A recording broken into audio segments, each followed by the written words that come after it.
Bismillahirrahmanirrahim. Assalamualaikum warahmatullahi wabarakatuh. Alhamdulillahirabbil alamin. Wassalatu wassalamu ala asyrofil anbiya'i wal mursalin sayyidina Muhammad wa ala alihi washabbihi ajmain. Amma ba'du. Alhamdulillah, puji dan syukur kita kehadirat Allah Subhanahu wa taala yang mana kita berkah dan karunia-Nya lah kita dapat merasakan nikmat-nikmat Islam dan kesehatan. Pada kesempatan kali ini saya akan memaparkan terkait video pembelajaran dari mata kuliah ilmu kalam yang berjudulkan definisi dari ilmu kalam, kemudian sejarah munculnya ilmu kalam dan hubungan ilmu kalam ini dengan ilmu keagamaan Islam yang lainnya. Baiklah, tanpa berlama lagi kita akan masuk ke pembahasan yang pertama, yaitu definisi ilmu kalam. Baiklah, untuk masuk ke pembahasan definisi ilmu kalam, kita mulai terlebih dahulu dari secara bahasanya terlebih dahulu. Secara bahasa, ilmu kalam artinya al-kalam. Jadi di sini sering sekali jadi perdebatan klasik dengan penamaan kalam yang artinya ucapan atau perkataan. Nah, di sini perdebatannya adalah apakah dari kalam itu sendiri itu artinya makhluk atau bukan. Nah, jadi ilmu ini menjadi pengertian, menjadi suatu definisi yang utuh, yaitu merupakan argumentasi ataupun seperti pemikiran yang rasionalis. Untuk masuk kepada pengertian secara istilahnya, ilmu kalam ini ilmu yang mempelajari tentang keyakinan dasar akan keimanan bersumber dari dalil yang akli atau dalil yang turunnya secara wahyu Allah, kemudian secara ahli dengan akal. Dengan hal ini bertujuan untuk menjaga kemurnian keimanan kita agar tidak menyimpang. Dan juga hakikatnya ini telah disebutkan dalam Al-Qur'annya berbunyi fa'lam annallaha la ilaha illallah.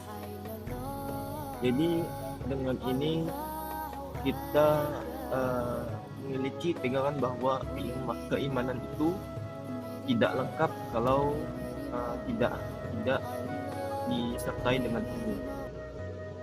Dan juga beberapa kali Al-Quran itu menegaskan bahwa kita juga harus berpikir secara logika ataupun rasionalitas. Sebutkan afala ta'qilun, ya. Itu secara definisi, secara istilah. Kemudian kita masuk pada sejarah ilmu kalam itu sendiri. Baik, kita akan membahas sejarah munculnya ilmu kalam itu sendiri. Jadi kemunculan ilmu kalam ini munculnya secara bertahap.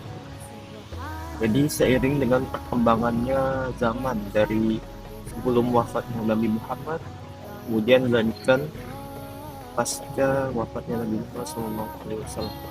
Jadi persoalan akidah ini dijelaskan langsung melalui wahyu, sehingga tidak muncul perdebatan secara teologis yang bisa bilang dengan hal-hal yang kompleks.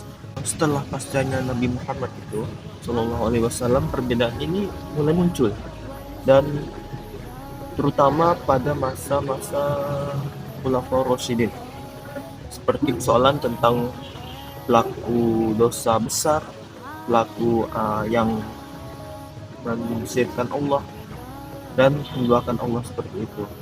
Munculnya kelompok-kelompok seperti Khawarij dan Murji'ah. Dua hal ini menuntut ulama untuk menjelaskan akidah dengan lebih terstruktur. Perkembangan lebih lanjut itu terjadi pada masa dinasti Bani Umayyah dan juga Bani Abbasiyah. Ketika filsafat Yunani itu mulai diterjemahkan, mulai masuk ke pemikiran secara logika, dan membuat umat Islam itu perlu menyusun kembali gitu menyusun kembali jawaban agar bisa dicerna oleh masyarakat sekitar secara sistematis. Membuat umat Islam ini eh, mulai seperti terdistraksi dengan munculnya tokoh-tokoh ilmu kalam seperti Hasan al-Basri, seperti Jaham bin Safwan. Dengan dua tokoh ini munculnya aliran Mu'tazilah ataupun Asy'ariyah dan Maturidiyah. Sepanjang sejarahnya, ilmu kalam ini berfungsi mempertahankan kemurnian akidah Islam dengan tetap mengutamakan intelektual dan juga disertai dengan berlandaskan wahyu. Itu untuk pemaparan sejarah perkembangannya ya. Kemudian kita masuk kepada hubungan ilmu kalam dengan hubungan ilmu keagamaan Islam yang lainnya juga. Ilmu kalam ini memiliki hubungan kuat seperti hubungan keagamaan Islam yang kita tahu itu seperti fikih, ya, ibadah, muamalah dan lain-lainnya. Kita mulai dari hubungan dengan fikih. Hubungan ini kita tahu terlihat jelas karena fikih ini mengatur seperti keseharian gitu, aktivitas kita sehari-hari dalam Islam ini diatur dalam fikih. Sedangkan ilmu kalam ini menetapkan keyakinan yang menjadi dasar sahnya amal tersebut. Hal ini sesuai dengan firman Allah, yaitu wa ma amiru illa liya'budullaha mukhlishina lahuddin. Wa ma umiru illa liya'budullaha mukhlishina lahuddin. Yang menunjukkan bahwa ibadah itu tidak sah tanpa kemurniannya akidah.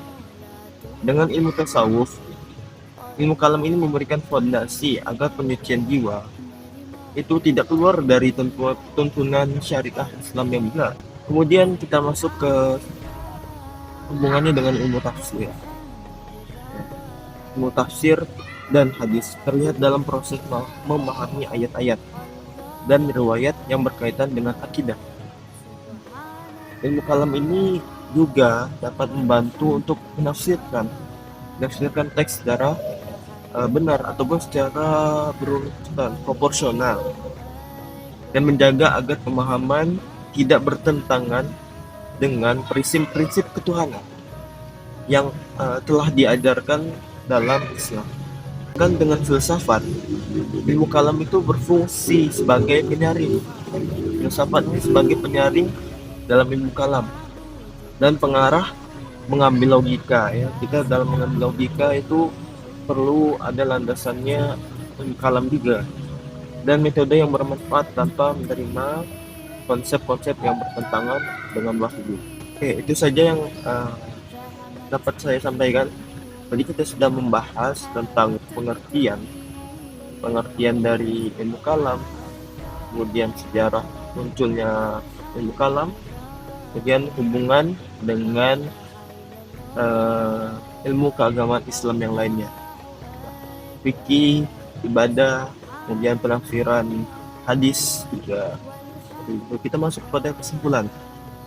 Jadi yang dapat kita simpulkan adalah secara keseluruhan itu ilmu kalam adalah ilmu yang membahas akidah secara rasional dan tekstual.